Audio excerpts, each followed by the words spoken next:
2 Kings 3.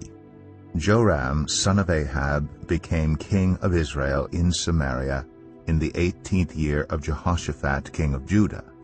And he reigned 12 years. He did evil in the eyes of the Lord, but not as his father and mother had done. He got rid of the sacred stone of Baal that his father had made. Nevertheless he clung to the sins of Jeroboam son of Nebat, which he had caused Israel to commit. He did not turn away from them. Now Mesha king of Moab raised sheep, and he had to pay the king of Israel a tribute of 100,000 lambs, and the wool of 100,000 rams. But after Ahab died, the king of Moab rebelled against the king of Israel. So at that time King Joram set out from Samaria and mobilized all Israel. He also sent this message to Jehoshaphat king of Judah: "The king of Moab has rebelled against me. Will you go with me to fight against Moab?" "I will go with you," he replied. "I am as you are, my people as your people, my horses as your horses."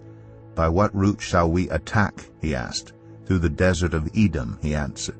So the king of Israel set out with the king of Judah and the king of Edom.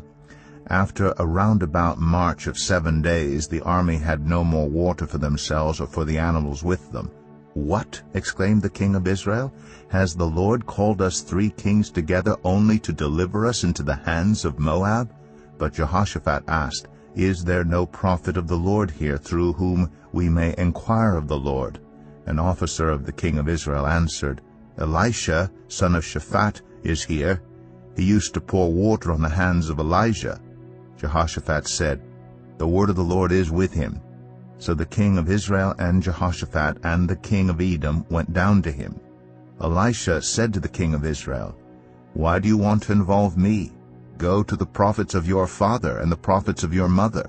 "No," the king of Israel answered, "because it was the Lord who called us 3 kings together to deliver us into the hands of Moab." Elisha said, "As surely as the Lord Almighty lives, whom I serve, if I did not have respect for the presence of Jehoshaphat king of Judah, I would not pay any attention to you. But now bring me a harpist." While the harpist was playing, the hand of the Lord came on Elisha, and he said, "This is what the Lord says: I will fill this valley with pools of water. For this is what the Lord says: You will see neither wind nor rain, yet this valley will be filled with water, and you, your cattle, and your other animals will drink. This is an easy thing in the eyes of the Lord. He will also deliver Moab into your hands. You will overthrow every fortified city and every major town. You will cut down every good tree, stop up all the springs, and ruin every good field with stones." The next morning, about the time for offering the sacrifice, there it was, water flowing from the direction of Edom, and the land was filled with water. Now all the Moabites had heard that the kings had come to fight against them, so every man, young and old, who could bear arms was called up and stationed on the border.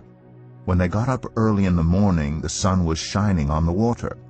To the Moabites across the way, the water looked red like blood. "That's blood," they said. "Those kings must have fought and slaughtered each other. Now to the plunder, Moab."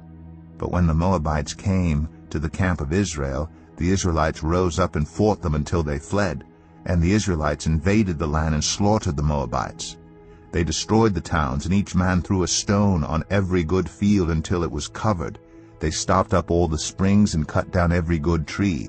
Only Kir-Hareseth was left with its stones in place, but men armed with slings surrounded it and attacked it. When the king of Moab saw that the battle had gone against him, he took with him 700 swordsmen to break through to the king of Edom, but they failed.